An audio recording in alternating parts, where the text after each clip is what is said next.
تو سرکار تو عالم صلی اللہ علیہ وسلم فرمایا کہ سب سے افضل ترین کلام وہ ہے جو اللہ نے اپنے ملائکہ کے لیے متعین کیا ہے، کہ جو ملائکہ اللہ کے لیے کہتے ہیں، اور وہ ہے سبحان اللہ و بحمدہ۔ سبحان اللہ و بحمدہ، یہ جو کلام ہے یہ اللہ تبارک و تعالیٰ کے نزدیک سب سے افضل ترین کلام ہے، اور اللہ نے یہ کلام اپنے فرشتوں کو دے رکھا ہے،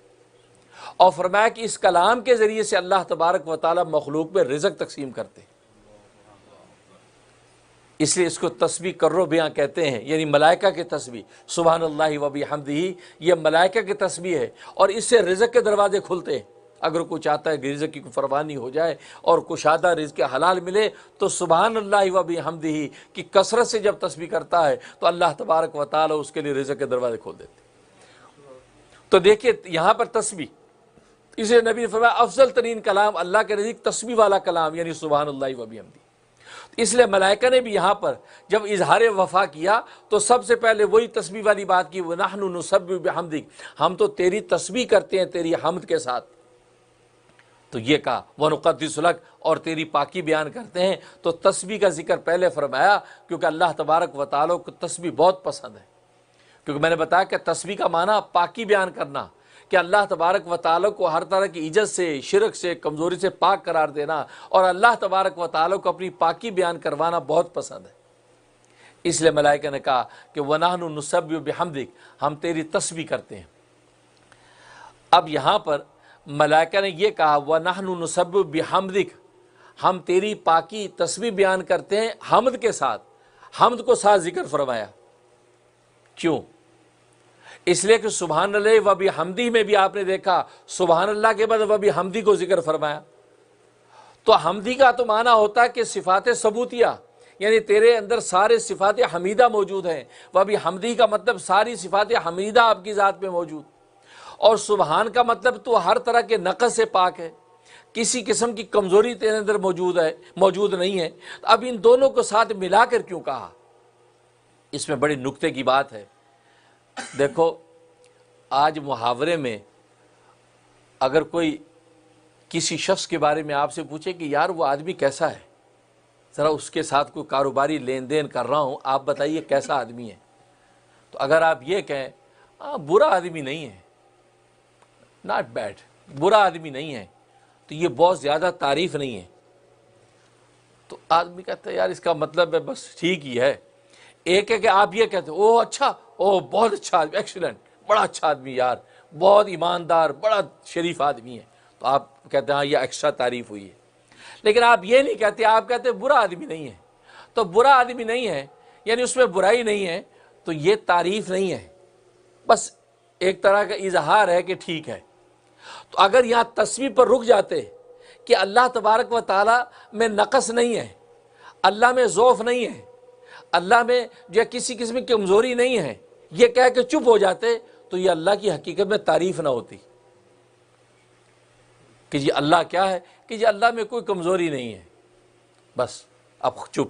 یہ تو کوئی تعریف نہ ہوئی۔ کہ جیسے آپ کہتے ہیں کہ یہ برا آدمی نہیں ہے، یعنی اس پہ کوئی برائی نہیں ہے، تو اس پہ آپ خوش نہیں ہوتے، آپ کہتے ہیں ہاں بھائی کوئی زیادہ تعریف نہیں ہے، ہاں وہ کہتا نہیں وہ بہت اچھا آدمی ہے۔ تو اللہ کی جب آپ نے تسبیح کی، آپ نے کہا کہ اللہ میں نقص نہیں ہے، اللہ میں ضعف نہیں ہے، اللہ میں کمزوری نہیں ہے، بس یہ کہہ کے چپ ہو جاتے، تو اللہ کی تعریف جیسی کرنی چاہیے ویسی تعریف ہوئی نہیں۔ اس لیے ساتھ حمدی کو ذکر فرمایا کہ نحن نسبح بحمدک، کہ اے اللہ ہم آپ کی تسبیح کرتے ہیں، آپ کو ہر طرح کی ضعف اور کمزوری سے پاک قرار دینے کے ساتھ ساتھ ہم تیری صفات حمیدہ کی بھی تعریف کرتے ہیں اور اقرار کرتے ہیں۔ تو ساتھ ہی اللہ کی صفات حمیدہ کو بھی ذکر کیا کہ اللہ تیرے اندر کسی قسم کا کوئی کمزوری نقص نہیں ہے، اور ساتھ ہی ہم یہ بھی کہتے ہیں کہ تیرے اندر سارے کمالات موجود ہیں۔ اب ہوئی تعریف، اب تعریف مکمل ہوئی۔ اگر صرف اتنا کہتے کہ تیرے اندر کوئی کمزوری نہیں ہے تو یہ تعریف کا حق ادا نہیں ہوا۔ اس لیے کہا وَنَحْنُ نُسَبِّحُ بِحَمْدِكَ، اے اللہ ہم تیری پاکی بیان کرتے ہیں کہ تیرے اندر کسی قسم کا کوئی نقص اور کمزوری نہیں ہے، بحمدی، لیکن اس چیز کے ساتھ ساتھ کہ تیرے اندر سارے کمالات موجود ہیں۔ اس لیے سبحان اللہ و بحمدہ میں بھی وہاں و بحمدہ ساتھ ہے کہ سبحان اللہ و بحمدہ، کہ ہم اللہ کی پاکی بیان کرتے ہیں اس حال میں کہ اللہ تبارک و تعالیٰ کی ذات ساری صفات حمیدہ کے ساتھ متصف ہے۔ لیکن فطری طور پر جب بھی کوئی بچہ پیدا ہوتا ہے تو وہ دین اسلام پر پیدا ہوتا ہے، فطرت کا نور لے کر پیدا ہوتا ہے۔ پھر اس کے بعد فرمایا سرکار دو عالم صلی اللہ علیہ وسلم نے فَأَبَوَاهُ يُحَوِّدَانِهِ أَوْ يُنَصِّرَانِهِ أَوْ يُمَجِّسَانِهِ، کہ بچہ پیدا تو دین فطرت پر ہوتا ہے، ہدایت کا نور لے کر پیدا ہوتا ہے، پھر اس کے ماں باپ اس کو یا تو یہودی بنا دیتے ہیں یا اس کو عیسائی بنا دیتے ہیں یا اس کو مجوسی بنا دیتے ہیں۔ اگر ماں باپ اس کے یہودی ہیں تو وہ یہودی بن جاتا ہے، ماں باپ عیسائی ہیں تو وہ عیسائی بن جاتا ہے، ماں باپ اس کے مجوسی ہیں تو مجوسی بن جاتا ہے۔ گویا کہ ماں باپ اب اپنے ماحول کے مطابق اس کو ڈھال لیتے ہیں، لیکن اصل میں فطری نور بچہ لے کر پیدا ہوتا ہے اور فطرت اسلام پر اس کی بنیاد رکھی جاتی ہے۔ اب رہا یہ سوال کہ وہ تبدیل کیسے ہوتا ہے، ماں باپ اس کو کس طرح بدل دیتے ہیں، اس کو یہودی کیسے بنا دیتے ہیں، عیسائی کیسے بنا دیتے ہیں، مجوسی کیسے بنا دیتے ہیں؟ اس کا جواب اصل میں یہ ہے کہ دنیا کے اندر انسان جب نور فطرت لے کر آیا، اب اس نور فطرت کو تبدیل ہونے کے 3 سبب بنتے ہیں۔ ایک سبب حجاب علم، دوسرا سبب حجاب طبع، اور تیسرا سبب حجاب رسم۔ حجاب علم کا مطلب یہ ہے کہ اس ماحول اور معاشرے میں یا اس کے ماں باپ جو اس کو علم پرووائڈ کرتے ہیں، اس کو جو علم دیتے ہیں، جو اس کو تعلیم دیتے ہیں، وہ تعلیمی غلط ہوتی ہے۔ اپنے ذہن میں سمجھتے کہ ہم صحیح علم اس کو پرووائڈ کر رہے ہیں، اس کی صحیح تعلیم و تربیت کر رہے ہیں، لیکن حقیقت میں وہ علم صحیح نہیں ہوتا۔ وہ ناصحیح علم کو صحیح سمجھ کر اس بچے کو فیڈ کرتے رہتے ہیں، اور بچہ اس علم کو حقیقی علم سمجھ کر اس کو فالو کرتا رہتا ہے، یہاں تک کہ وہ غلط منزل کی طرف چلا جاتا ہے۔ جیسے کسی کو اگر آپ غلط راستہ بتا دیں کہ یہ راستہ آپ کی فلاں منزل کو جاتا ہے، تو وہ تو یہ سمجھے گا کہ میں صحیح جا رہا ہوں کیونکہ بتانے والے نے مجھے صحیح بتایا ہے، لیکن بتانے والا بھی یہ سمجھ بیٹھا کہ میں جو بتا رہا ہوں وہ صحیح ہے، تو نتیجہ کیا ہوا کہ دونوں غلط فہمی میں مارے گئے، یہاں تک کہ وہ غلط منزل کی طرف جا رہا ہے، یعنی کہ منزل سے دور ہوتا جا رہا۔ تو یہودیت جب اس کو پڑھائی جاتی ہے، عیسائیت سمجھائی جاتی ہے، مجوسیت سمجھائی جاتی ہے، تو وہ بچہ جو بالکل ایک صاف سلیٹ ہوتا ہے وہ اس علم کو لیتا رہتا ہے۔ وہ یہ سمجھتا ہے کہ جیزس سن آف گاڈ، وہ یہ سمجھتا ہے کہ مریم تثلیث کا حصہ ہے، وہ تثلیث کو عقیدے کو درست سمجھتا ہے، وہ جیزس کو اللہ کا بیٹا سمجھتا ہے، اور وہ یہ سمجھتا ہے کہ حقیقت میں صحیح علم یہی ہے۔ نتیجہ یہ کہ وہ نور فطرت سے دور ہوتا چلا جاتا ہے، یہاں تک اس قدر دور ہو جاتا ہے کہ بس اوقات اس کے واپس لوٹنے کی بھی کوئی صورت باقی نہیں رہتی، جس کے بارے میں قرآن نے کہہ دیا ختم اللہ علی قلوبہم وعلی سمعہم وعلی ابصارہم غشاوہ، کہ اب ان کے لیے کوئی واپس لوٹنے کی صورت نہیں ہے، فہم لا یؤمنون، اب یہ ایمان لانے والے نہیں۔ یہ حجاب علم۔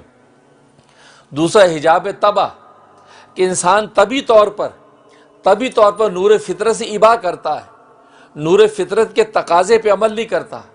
بلکہ اپنی طبیعت کی خباثت اور طبیعت کی غلاظت کی طرف متوجہ رہتا ہے، لہذا وہ حجاب طبع انسان کی طبیعت اس کے اوپر غالب رہتی ہے،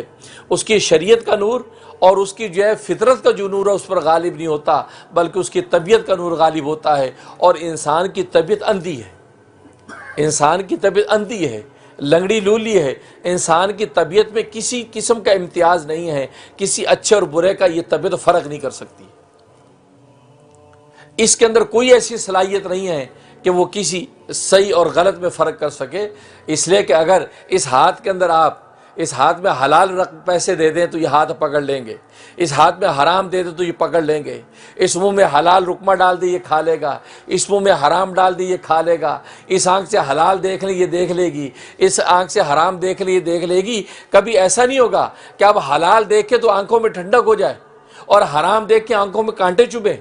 حلال روزی پکڑے تو ہاتھوں میں ٹھنڈک محسوس ہو، حرام روزی پکڑے تو اس میں کانٹے چبھنے لگیں، ایسا نہیں ہوتا۔ ہاں حلال لقمہ کھائیں تو آپ کو سکون ملے اور حرام کھائیں تو آپ کو چبھن ہونے لگے، ایسا نہیں، انسان کی طبیعت میں ایسا کوئی فرق نہیں ہے، اس لیے کہ انسان کی طبیعت اللہ تبارک و تعالی نے بہیمیت پر اس کی بنیاد رکھی ہے، حیوانیت پر بنیاد رکھی ہے۔ جیسے کہ حیوان کے اندر کسی قسم کا کوئی تمیز نہیں ہوتا، بالکل اسی طریقے سے انسان کی طبیعت میں بھی کوئی تمیز نہیں ہے۔ تو آج یہی وجہ ہے کہ انسان جو گناہ کرتا ہے وہ انسان اپنی اس طبیعت کی بنیاد پر کرتا ہے، کیونکہ طبیعت کے اندر حیوان کی طرح کوئی فرق نہیں ہے۔ چاہے حیوان حلال حرام میں منہ مارتا ہے، جیسے اس کی طبیعت جو اندھی ہے، لنگڑی لولی ہے، وہ اسی طریقے سے انسان کو لے کے چلتی ہے۔ نتیجہ کہ انسان معصیت گناہ میں پڑا ہوا ہے اور اپنے ذات میں وہ سمجھتا ہے کہ میں ٹھیک کر رہا ہوں۔ تو حجاب طبع، تو طبیعت جب غالب آ جاتی فطرت پر تو نتیجہ یہ کہ نور فطرت سے فائدہ نہیں اٹھاتا، بلکہ طبیعت کے اندھیرے کے اندر گھستا چلا جاتا ہے، یہاں تک اس قدر اس اندھیرے کے اندر غرق ہو جاتا ہے کہ نور فطرت جو ٹمٹماتا بھی نظر آتا تھا کبھی، وہ ٹمٹماتا بھی نور فطرت اب اس کو نظر نہیں آتا، بلکہ خالص گہرائی ضلالت کی اندھیرے میں گھس گیا۔ اب لا یرجعون لا یؤمنون، اب واپس نور فطرت کی طرف نہیں لوٹ سکتا۔ یہ حجاب طبع۔ تیسری حجاب رسم، کہ جس ماحول و معاشرے کے اندر وہ پیدا ہوا ہے، اس سوسائٹی کے اندر کیا رسم و رواج چل رہے ہیں، کیا ماحول چل رہا ہے، اس رسم و رواج کو وہ اپنی زندگی کا حصہ سمجھتا ہے، اس رسم و رواج پر چلتا ہے۔ اگر رسم و رواج بچیوں کو زندہ درگور کرنے کا ہے، بیٹیوں کو زندہ دفن کرنے کا ہے، تو وہ بھی اسی رسم و رواج کے مطابق اپنی بیٹی کو زندہ دفن کرتا ہے۔ رسم و رواج اگر ایک پہلے پانی پلانے کی بنیاد پر لڑائی اور جنگ کا ہے، تو گھوڑے کو پہلے اگر کسی نے پانی پلا دیا اس پر جنگ شروع کرے گا، 100 سال تک جنگ ہوتی رہے گی، خون بہتے رہیں گے۔ اس کو اس سے مطلب نہیں ہے کہ بھئی ایک گھوڑے نے اگر